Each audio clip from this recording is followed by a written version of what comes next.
through the photography tips so you'll know how to take better photography. First of all, depth of field. Okay, what is depth of field?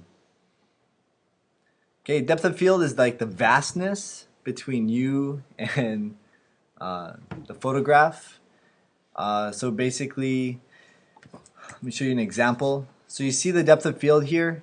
It goes all the way into the water, into the depth of field. So sometimes it's good to use depth of field.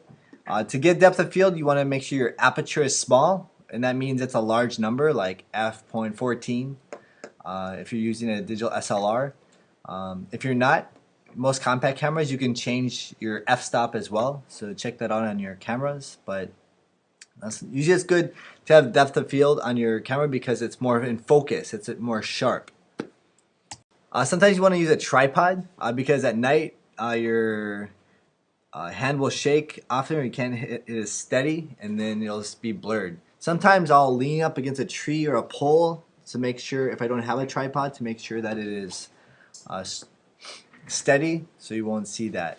Also, if you're taking things like lights, for example, here's notice these streaks of light.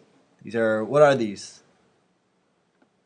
These are car lights. Yeah, car lights. Okay. Or if you're taking a picture of like a water running, you want to maybe use a tripod so that your shutter will stay open longer and it'll be steady. It won't be blurry. Focal point. Okay. Using a focal point is important. Why? Or what is a focal point?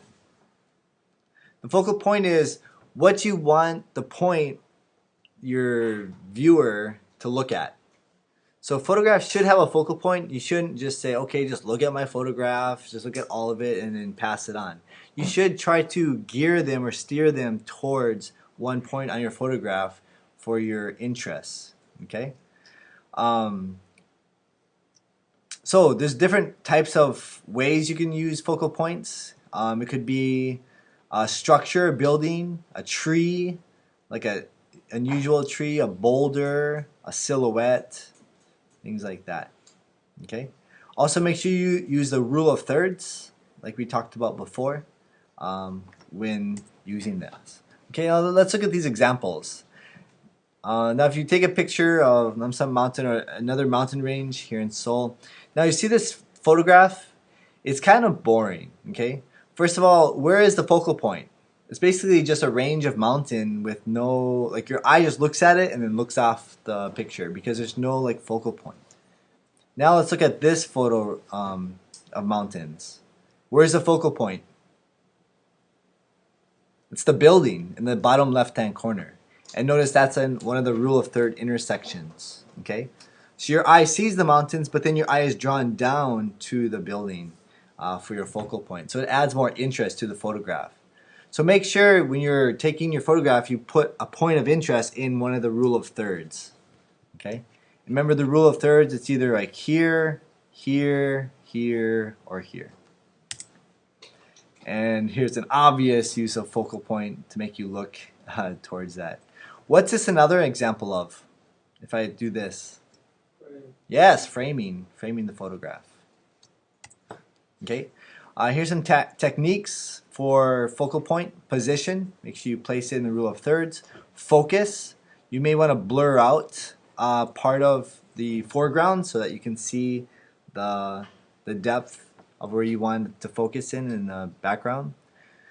The size of your focal point and the color, usually a contrasting color that's very bright and saturated will really show up well.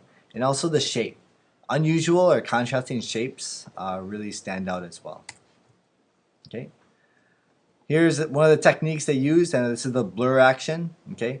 And a digital SLR can take this photograph, but if you don't have a digital SLR, you can take this in Photoshop and do this effect as well. And then your focal point is obviously down to the end of the road. Okay. Next, think foregrounds. Foregrounds are important. Oh, what is a foreground? You know what a background is, right? So a foreground is like in front, in the front of the photograph. A lot of people concentrate too much to the end, like farther back in the photograph. But what about the front? Here's some examples. So this is maybe a typical photograph someone may see, right? Kind of boring, just it's there. Now here's the same setting, but they use foreground, okay? So you see the foreground in the front with the tulips. So which one's more interesting? Well, it's debatable, but most people would probably choose this one. Here's another example of foreground. Like you may see an awesome sunset and you want to take that picture of a sunset. Obviously, we can't take this picture here in Seoul. You'd have to like fly to Hawaii or on the coast of South Korea. But don't just take a picture of like a normal photograph. Remember, to be creative, it has to be what? Different. So maybe do these cool looking rocks because remember, a good focal point has different shape. Okay, it's creative, and that's a creative looking rock formation. So think about that when you're taking photographs. You should also consider the sky. The sky is in most photographs that you take. Sometimes a sky is boring. There's nothing to look at. Now, when you're taking a photograph, you need to divide it into a rule of thirds, remember? So if you divide into a rule of thirds, so you have 1/3, 1/3, and 1/3. Which part of should the sky be in if it's a boring sky? 1/3 or 2/3 of the photograph? Yeah, if the sky is boring, you're correct. Maybe 1/3 of it is sky, and then the bottom 2/3 is like the buildings or the ground. But if you have an amazing sky, then what should it be? 2/3 sky, 1/3 ground. So here's an example. So the sky is really nice, so we're going to do 1/3 buildings, 2/3 sky. If it wasn't a good sky, you would want to like more like that and have it more 1/3 sky, 2/3 building. Okay? So that's rule of third. Here's also example of sky. Look at the contrasting colors that the sky brings out. Lines, we talked about lines the other day. Remember diagonal lines and converging lines. Lines ask the question like, how am I leading the eye of those viewing this shot? Okay, because remember you want to control the eye of the viewer. Lines also give depth and scale and can show a point of interest and pattern. So let's show some examples of that. So here's a subway. Here's the different lines. Notice the lines go across, but also the umbrella lines also create some creative effects on that. And here's a picture that you could go take outside by the train tracks. Notice all the lines that are going on in this photograph. Makes it very interesting, and it's at night. So think about lines again. Okay, capturing movement. Movement is really important because, well, first of all, it's hard to capture movement because if something is moving really fast, they're going to end up blurry. But sometimes a blurry photograph can be good. It can really like have a sense of, oh, he's moving really fast. Some examples of things like wind and trees, waves on the beach, water flowing, birds flying overhead, moving clouds. Those are things that you might want to try capturing movement.